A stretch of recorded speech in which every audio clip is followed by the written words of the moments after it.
Bonjour et bienvenue pour ce nouveau tutoriel de physique sur le flux thermique.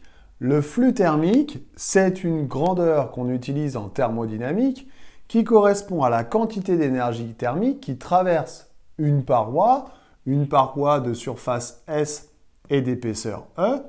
Ce flux thermique, c'est donc la quantité d'énergie thermique qui traverse une paroi par unité de temps.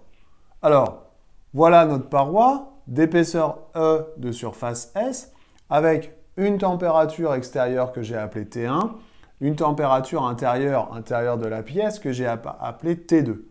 On va partir de l'hypothèse ici que T1 est supérieur à T2. Ainsi, le flux thermique est la quantité d'énergie thermique qui va passer au travers la paroi entre la température depuis l'extérieur, puisque c'est là où la température est la plus élevée, vers l'intérieur où la température est la plus faible. Alors, de quoi va dépendre ce flux thermique? Bien sûr, il va dépendre de la différence de température. Plus le delta T, plus la différence de température entre l'intérieur et l'extérieur est élevée, plus on imagine bien que le flux thermique va être important. Il est beaucoup plus facile d'isoler une pièce quand à l'extérieur il fait 20 degrés que quand il en fait 0.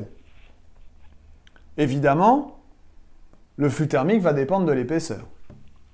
Plus l'épaisseur de la paroi est importante, meilleure sera l'isolation, plus petit sera le flux thermique. Ça va dépendre aussi de la surface.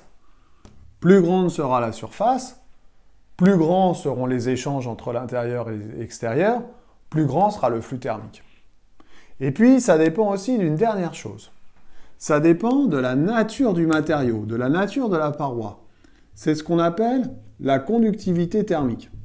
Cette conductivité thermique est propre à chaque matériau et bien sûr vous est donnée dans tous les énoncés. Si maintenant j'essaye de trouver une relation mathématique entre toutes ces grandeurs, qu'est-ce qu'on a dit?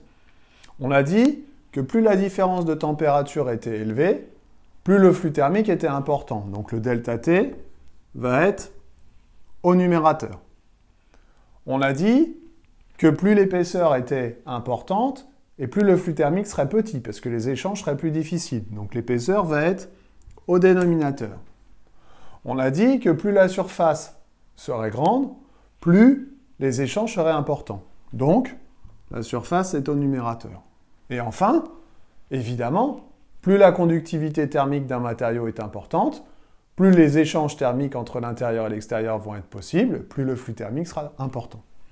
Donc le lambda est au numérateur aussi.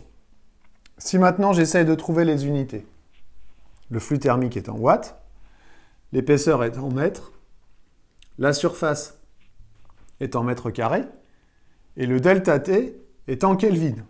Attention, le Kelvin ou le Celsius, vu que c'est une différence de température, on ne fera pas la différence. Le lambda, du coup, il va être en watts, Kelvin moins 1, et mètre moins 1, de telle manière à ce que la formule soit homogène. Voilà, j'espère que j'ai été clair. Je vous dis à bientôt pour d'autres tutos. Bye bye.